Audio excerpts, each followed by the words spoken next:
दिवसातल्या फक्त प्रत्येक 1 तासाच्या 1 मिनिटाचा वापर करा. आता फक्त आपण 1 मिनिट मी फक्त जंप करणार, जॉगिंग करणार आहे, जसं दोरउड्या म्हणतो, टायमर लावतो. 1 मिनिट फक्त माझ्याबरोबर करा. खुर्ची सोडा, बसलेली जागा सोडा.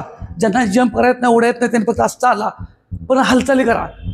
ह्यात सांगायचं काय आहे, तर तुम्हाला पोट आणि वजन कमी करायचं आहे, तर थोड्या वेळाच्या हालचाली लय मोठा इफेक्ट करणार आहे. तुम्हाला माहिती आहे का, ही आता बिल्डिंग बघा, बिल्डिंग बांधताना काही एकदम अशी उभा केल्या का नाही, त्याला एक वीट अशी टाकत घालत भिंत तयार केली, कॉलमला साळ्या घातल्या असतील, प्रत्येक एका गोष्टीचा पार्ट हळूहळू त्याच्यात तयार झालाय आणि मग एका विटानं हे बांधकाम झालं.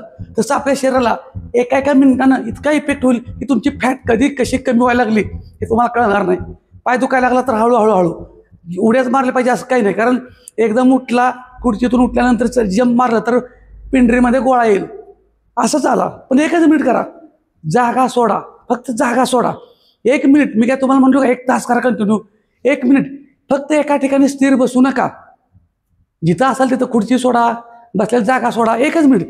ह्याला काय साहित्य लागतं, काय लागतंय, झालं 1 मिनिट.